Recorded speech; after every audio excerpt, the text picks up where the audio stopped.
मनुष्य को सब बेले ता कामर एक सर्टिफिकेट दरकार। यह नहेले तार दक्षतार उन्नति आसी न थाए। आमे केमिति काम करूछु एवं आमर कामरे कौन भूल त्रुटि रहुछि से कथा आमर मालिक बा उपरिस्थ अधिकारी ही उत्तर दे पारिबे।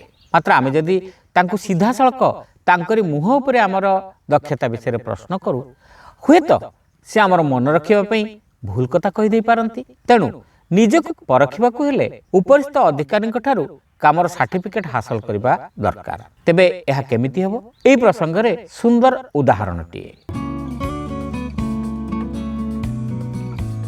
सहर छकरे थिला दुकानटीए तहिरे थिला गोटे टेलीफोन बूथ। थरे जणे पिला सेठारे पहुँचिला एवं फोन उठाई गोटे नंबर को डायल कला। पिलाटी जदिओ गरीब भली लागुथिला तार पोशाक परिच्छेद थिला परिच्छन्न। ता मुहरे झुली रहिथिला हसटीए। ताकू देखिबा परे दुकानी मनरे ताने किंचित आग्रह जन्मिला। से निज काउंटर रे बसी पिलाटीर वार्तालाप शुणिबा लगी कान डेरिले।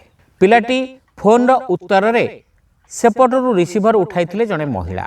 पिलाटी कहिला, मैडम मु गत मासरे फोन करथिली, मते आपनक पाखरे काम दबा नै किछि चिंता कले कि? सेपटू उत्तर आसिला, मु कहिथिल ना एबे मो बगीचारे जे काम करूची ता कामरे मु पूरा संतुष्ट।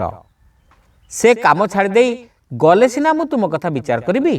पिलाटी कहिला, मैडम से आपनक ठारू मासकु जहा दरमा नउची मु तार अधा नेबी।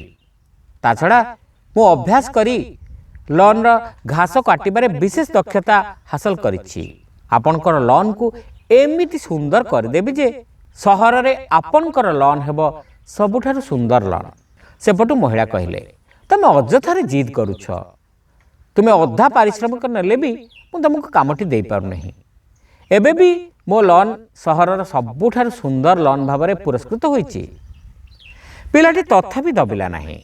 से कहिला, ठीक अछि मैडम, हेले आउ गोटे कथा, मु अधा पारिश्रमिक रे बगीचा काम सह घर काम भी करदेबी।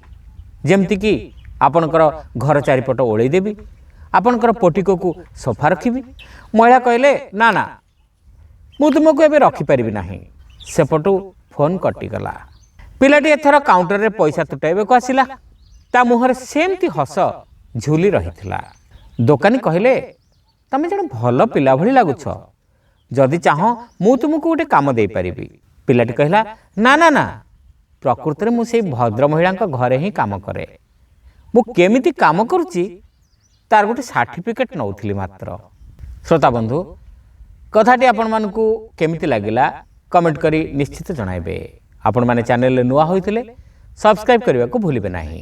रहिलु, नमस्कार।